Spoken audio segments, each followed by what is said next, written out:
everyone, I'm Becky. I'm Sarah. And we're doing Bickering Book Reviews. I got distracted there for a second. I got really distracted. Like, I'm trying to, figure out what to do with my hand. And I'm like, don't put it on any body parts anywhere. It was like a bird looking into the mirror, and I couldn't figure out what was going on right there. But anyway, today we're talking about the book, right? So we're talking about American Royals by Katharine McGee, which I got off of NetGalley. Same. So this book takes place kind of in an alternative United States where after the Revolutionary War, where people were like, hey, George Washington, you should be king. He was like, yeah, I should be. And so he became king. And so these are about his, descendants many times over. And so you have, there's a bunch of different stories going on. So you have Beatrice, who's 22, and she's in line for the throne, and they want her to kind of choose a husband, but she kind of has this thing with her bodyguard, who's a commoner. Then there's Samantha, who is, 18, and she's, attracted to somebody that she shouldn't have, but they have a connection, but he's, there's, different plans for him. Then there's Samantha's best friend, Nina, who had a thing with Samantha's twin, Jefferson, Sorry, Prince Jeff just makes me laugh. I know. But, Nina's, an average person, and so, they can't be together, but he loves her.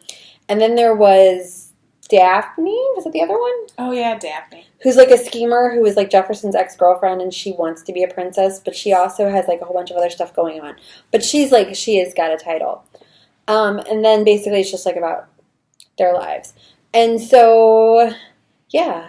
I liked this book, but I didn't love this book. There was a lot, going on at once. At one point, they're all going through the crying in the rain scene, together, and I'm like, this is just too much. This is too much at once. So if this was, a nighttime soap, it would be, my favorite show. But it didn't work for me as a book. That's fair. I think as a book, it would have worked better had each storyline gotten their own book, and it just existed. Basically, if she had done essentially what Rachel Hawkins does in Her Royal Highness, that could have worked better. Because this really feels like Her Royal Highness, but an American alternative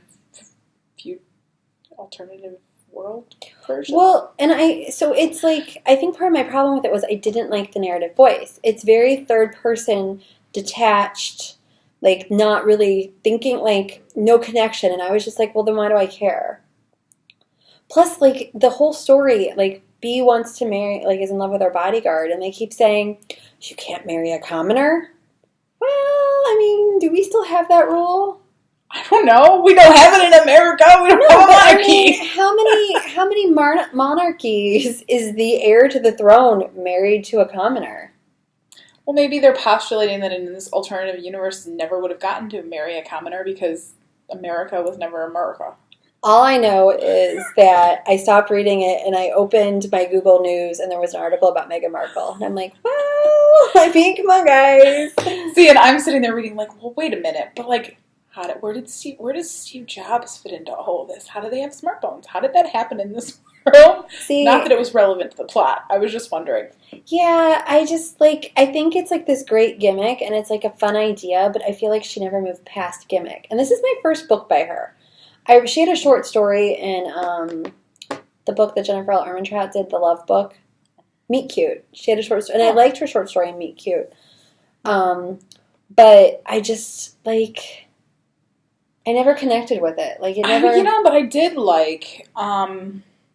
so Beatrice is just, wrapped up in her own, she's going to be the next queen, The first queen, because they changed the law. Right, so she's going to be the first queen, so she's got a lot going on. But kind of how she's presenting herself to, let's just say, her sister, Samantha, the way you're seeing it from her eyes, you understand, why she's doing that. But then you come over to Samantha's perspective, and you can see, kind of how she's taking it. And then you understand kind of, I like that perspective, the different perspectives, because you could really see why the different characters are acting the way that they're acting. And it makes sense. I feel like it would have worked better in first person. Probably. I thought it was interesting. I thought it was interesting that was included. I think it definitely could have been better. I think this book had more potential that it didn't live up to. And, spoiler alert, it ends on a cliffhanger. And there's a sequel. And I don't feel like at any point did anybody tell me that it was going to end on a cliffhanger and there was a sequel. And then all of a sudden I'm reading it and I'm like, oh, okay. I don't know. there's just too much. Like, there's too much going on. And part of me, like, I want to know, like, honestly, I want to know what happens to Connor, B's bodyguard. That's the only person I want to know what happens to. See, I actually kind of like the Nina Jeff storyline, though. Yeah. Like, I enjoyed that whole story arc. So, should we just rate it? I just think Prince Jeff is ridiculous. Well, it's Jefferson. Well, that's the Prince other Jeff. thing. Okay, so if the nobility is direct descendants from George Washington, why aren't there direct descendants of, like, titled people from the other founding fathers? Washington never had children, right? Washington had a stepchild. So then how would that work? That's true, because I think his stepdaughter died young. Like, I don't think he had kids. And he was, like, no spring chicken No. by the time they asked him to be king. No. So it's not like there was And anything. his wife wasn't a spring chicken either. Right, so it's not like he could have Henry VIII'd her. No. So, like that was never addressed.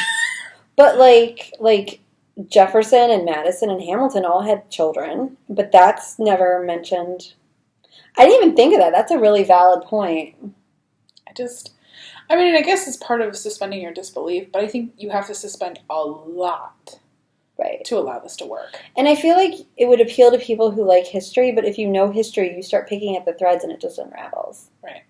We should rate it. So our rating system starts at the top with 5 unicorns. We go down to 2 unicorns. If we don't like it, it's a horse. I'm between like a 2.5 and a 3. See, I gave it a 3, and talking about it, I'm kind of moving it down to a 2, but I'm going to stay with a 3. 3 was my initial reaction, because I still say, like, the drama-loving part of me was all in. I'm going to go with a 3 because the romance, it was enough. It was like a fluffy book. Yeah. So that's where we are in American Royals. We'll see you around. Bye.